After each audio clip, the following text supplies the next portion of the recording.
If you're doing boxing, kickboxing, or MMA at the intermediate levels, a lot of times you'll see a guy put up his guard just like this and create this impenetrable shield. I can't hit him at all.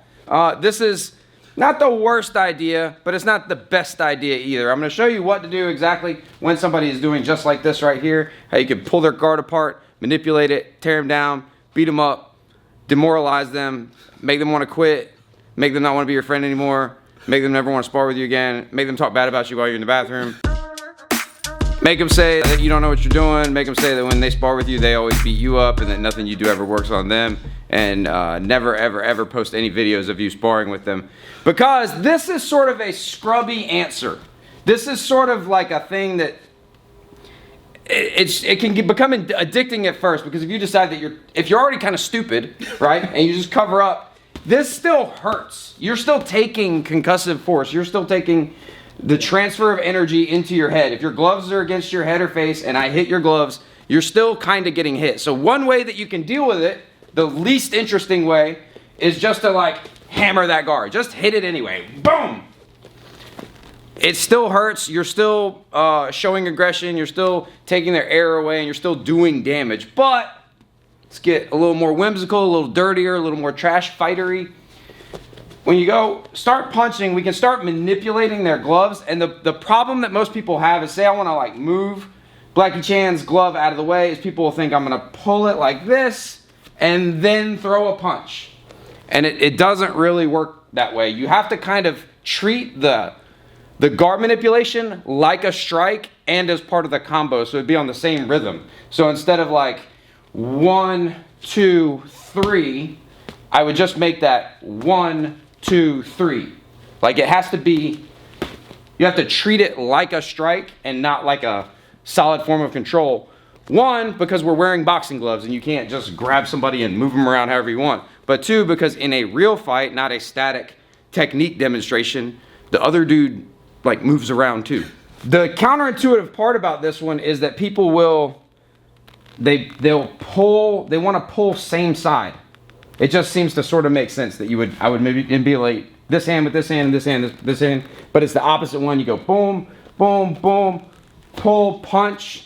Over here, boom, boom, pull, punch. That's the way you would do it. And the punch isn't always going to be like the most perfectest punch, because you kind of have to rush it, which means you kind of have to use a little bit more arm muscle than you normally would. So you might have to sort of rush this punch, but you need to make it this sort of a strike and this a strike. And where we're pulling, you can actually do a lot more in gloves than you realize you can. I'm aiming sort of at the top corner of his glove with the palm of my glove. And you actually have a pretty good amount of purchase there. You can, if you practice this stuff, you can move people around better in gloves than you think you can. We cover a little bit in the Dirty Boxing seminar that we do, which there's a link down in the description below to Teachable, where we show some of the stuff that I'm showing here, the Dirty Boxing stuff. But also make sure you follow me on Instagram so you can see the seminar schedule that we have coming up. But there's a couple other things we can do here. This one's pretty high percentage. If you get good at this, it happens pretty easily anytime someone just chooses to shell up like this. This one here doesn't always go great, but sometimes you can punch through the middle, and if you treat this like a punch, where I throw like a hook and then a straight, sometimes it'll go through. That one for me has not been as good. Throwing punch here, here, or here, here. But it works if they're not as tight. If he's super duper tight, sometimes it can be hard to make that happen, whereas that one's a little easier. Sorry. That was excessive. But if they're super duper tight on the arms, this one can be harder. But if they're just sort of like relaxed, and maybe you've lulled them, you've thrown some stuff that they're not too scared of, and then you could throw that like that, where you aim intentionally at the arms. Another common one that we use is off the overhand. We're gonna go overhand and pummel like that. So if it's a grappling thing, you can throw your overhand in here and pummel in for your underhook. Or even if it's not, you can throw this here and move this. And then generally what happens, and another big principle why this stuff works, is if I pull on you, your instinct is to pull back. Now, if you were a perfect robot and I pulled your arm, it would go right back to where it's supposed to be.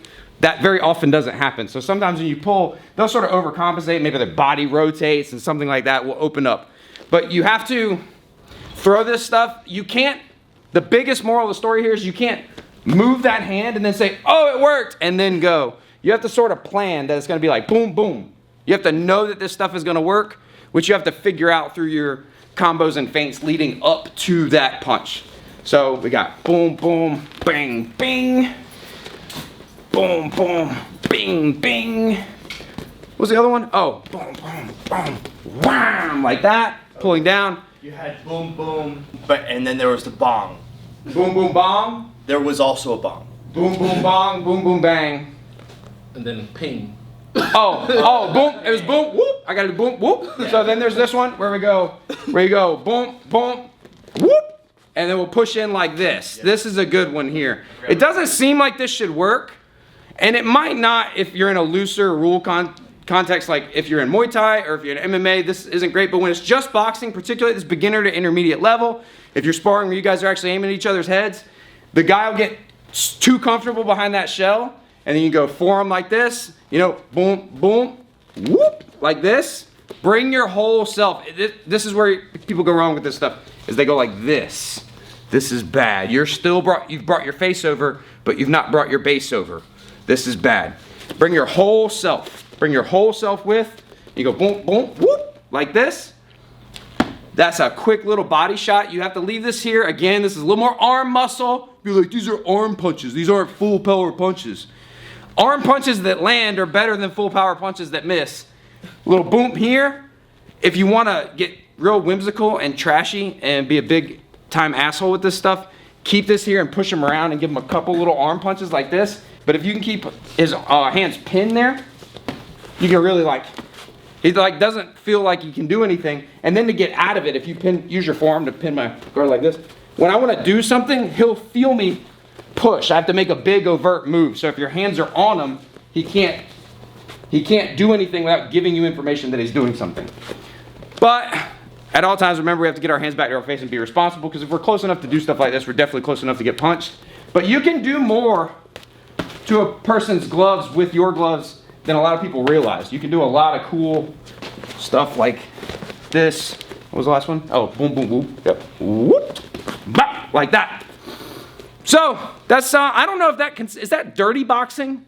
I mean, Rob. Yeah, if you're in tight and you're. But do you classify, because dirty boxing is one of these terms, it can mean, it means anything and it means nothing. It depends on who's teaching it. Yeah. You know? So I think it just means not usually done. Like not common. pure. It's not the 6 punches and the 12 steps or whatever it is. Right. It's like anything. It's like, you're not supposed to do that. Some people are like, that's dirty. Or unsportsmanlike. I'm like, dude, you're trying to break my nose. Is it in the rules and am I allowed to do it? Yeah. All right, well, it's all good then. Yeah. That's on you for not knowing how to do it. Is that what dirty boxing is? Like flirting with the rules? Yeah. Well, because in boxing, you're not also allowed to grab and hold the arms. Yeah. But there's a lot of dirty tricks that you can to hook. The premise is that we're treating it like a strike. Like we're not holding on to them at any point. We're just throwing punches. Sort of like it's like, I guess in soccer, if you're making a play on the ball, and they just happen to get in the way. You know, I was like making a play on the ball. I don't know. What is dirty boxing? Is this stuff dirty? Comment down below. Help us figure this out. Do you consider this dirty? Do you consider this underhanded? Let us know in the comments below. If you want more fitness tips, this is Blackie Chan, by the way. You already know who he is. I'll put links to him down below. If you want more fitness tips, self-defense techniques, gear reviews, as well as concepts and principles that make you hard to hurt, make sure you subscribe and turn on notifications.